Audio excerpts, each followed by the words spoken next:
Итак, справа от меня в красном углу боец весовой категории 60. Поправка весовой категории 77 килограмм, роста 79 сантиметров. Чемпион Кыргызской республики по боям без правил. Профессиональный рекорд, победа 0 поражений и 0 ничьи. Команда Улу Кыргыз Карагунча. Ему 19 лет. Тренер Олизаков Тынчтык. Олбай Улу Мыктыбек встречает. И его соперник в синем углу, весовой категории 79 килограмм, рост 80 сантиметров. Чемпион Узбекистана по тайскому боксу. Профессиональный... Саймадан супер сунуш. Куаттуу гигабиттик жаңы муундагы Wi-Fi роутер. Секундасына 1 гигабитке чейин супер ылдамдыкты колдоо. Ар түрдүү диапазондогу 2 Wi-Fi тармагын жөндөө мүмкүнчүлүгү. Үйүңүздүн каалаган бурчунда туруктуу интернет. Жана ушуну сиз премиум 500 плюс ОТВдын супер ылдам тарифин кошууда таптакыр акысыз аласыз. Күтүүнүн кереги жок. Сайманы кош.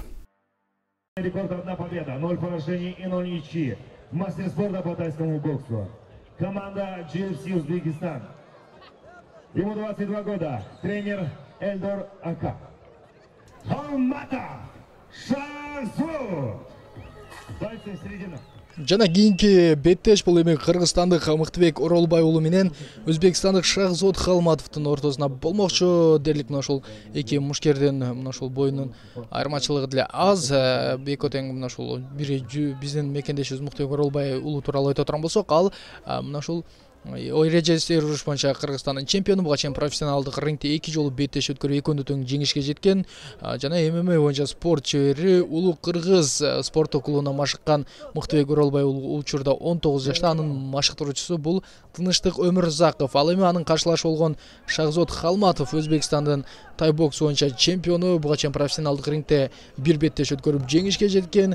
Жана мына ушул тай бокс боюнча дагы спорт чебери 22 жаштагы Шахзод Халматов GFC УЗ деген мына ушул спорттук клубтун өкүлү. Аны мына ушул Элдар деген машыктыруучу тарбиялап таптап келе жаткан кези. Жана мынтип эми эки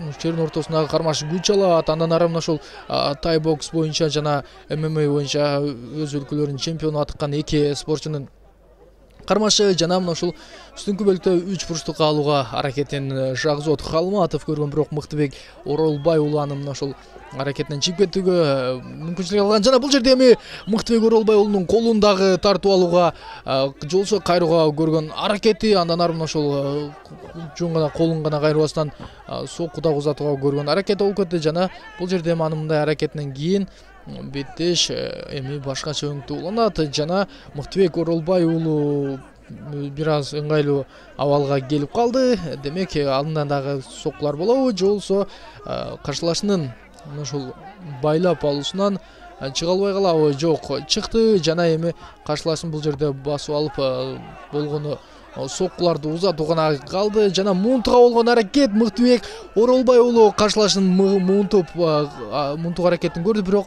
андан кийин муунтпай эле кайрадан мындай кубаттуу соккуларды узатып, кайра мына эми муунтуга болгон дагы бир аракети. Жана Шахзод Халматов бул жерде багынабы? Жок, Шахзод Халматовду жакшы муунта албай жатат.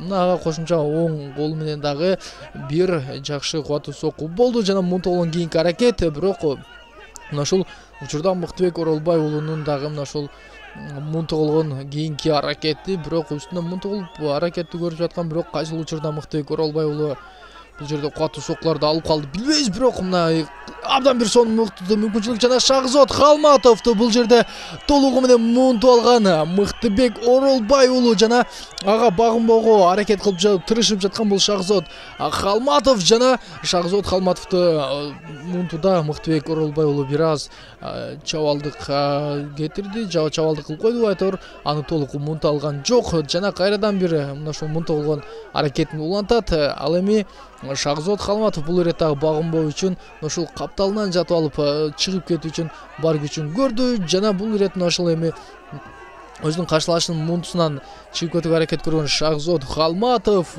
эми гана мынтип Мыктыбек Оролбай уулунан дагы бир эки кубаттуу муштарды бетине жегенден кийин кайрадан мына көм көрөсүнөн жатып берүүгө аргасы болду. Жана бул учурда кайрадан Мыктыбек Оролбай уулу каршылашып мунтуп болгон аракети, жана бул жерде албетте Мыктыбек Оролбай уулу момунту ыкмасы менен жеңишке жетип турган кези, жана Шагызот Халматов дагы эч кандай мына ушул утулуусун чычалабастан туура кабыл алды. Демек Мыктыбек Оролбай уулунун мына ушул 3-чү профессионалдык рингде 3-чү беттешин өткөрдү, 3-чү жеңишке жетти.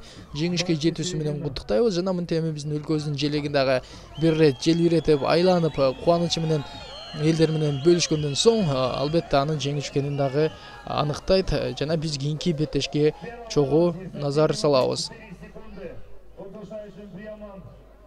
Победа одержал Оролбай Мыктыбек.